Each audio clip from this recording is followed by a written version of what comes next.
उसे पूरी तरह तोड़ने के लिए उसने लौंडे के नाम पर शहर के सारे अस्पतालों में उसके बेटे की एंट्री बैन करवा दी। तुरंत बंदी को बाहर फेंक दिया गया। वो खूब रोई और गिड़गिड़ाई कि उसके बच्चे को बचा लो, पैसे का जुगाड़ कर लेगी, पर मजबूर डॉक्टरों ने कह दिया कि वो सबसे बड़े डॉन खानदान से पंगा नहीं ले सकते। सही टाइम पर इलाज न मिलने से लौंडा आखिर में टपक गया। अपने लाल को मरा देख वो चकनाचूर हो गई। उसी टाइम लौंडे की दादी होश में आकर बस यही रट लगा रही थी कि उसे उस छोटे लड़के का शुक्रिया करना है जिसने उसे बचाया, ये जाने बिना कि वो उसी का परपोता था जो टपक चुका था। अपने लौंडे की 13वीं का जुगाड़ बिठाने को वो दिन में दिहाड़ी लगाती और रात को बार में काम करती थी। वहीं उसकी एक्स से भिड़ंत हो गई। उसे ऐसे कपड़ों में देख लौंडा अपनी गलत फहमी में और धंस गया, ये सोचकर कि ये पैसों की भूखी ही रहेगी। बेइज्जती सुनकर वो ठंडे दिमाग से बोली कि बिना रोकड़े के जिंदगी झंड है। बीमार होने पर अस्पताल जाने से फटना, गर्मी में ऐसी ना होना और सर्दी में हीटर के लाले पड़ना, सालों तक एक ही जोड़ी कपड़े रगड़ना। इससे पहले कि वो बकवास खत्म करती, लौंडे ने उसका टेंटुआ दबा दिया और अकड़कर बोला कि वो उसे कभी माफ नहीं करेगा और एक फूटी कौड़ी नहीं देगा। फिर उसके गले का लॉकेट देखकर उसे लगा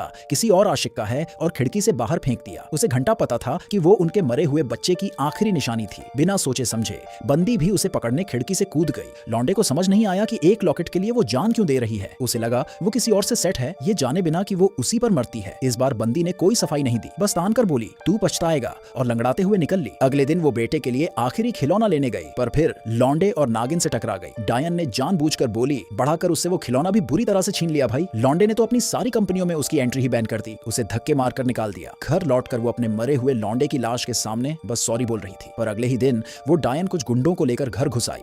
बोली कि ये सब उस लौंडे का ऑर्डर है और तोड़फोड़ मचा दी। बंदी ने रोकने के लिए पूरी जान लगाई पर दबोच ली गई। उसी टाइम डायन की नजर बिस्तर पर ढकी हुई किसी चीज पर पड़ी और वो चादर उठाने बढ़ी। तभी लौंडे की एंट्री हुई। उसने तुरंत रंग बदला और बंदी पर इल्जाम लगाया कि वो उसे बदुआ दे रही है। बंदी ने भड़क कर मना किया, पर डायन अड़ गई। बोली कि चादर के नीचे पक्का कोई काला जादू छुपा रखा है। नफरत और झूठ में अंधे लौंडे ने बंदी को धक्का मारा और तपाक से चादर खींची। बंदी चीखे कि रुक जा, क्योंकि उनका लौंडा नहीं चाहता था कि बाप उसे इस हालत में देखे। पर तब तक खेल खत्म था। चादर के नीचे का नजारा देखकर उस लौंडे की वहीं पर हवा गुल हो गई।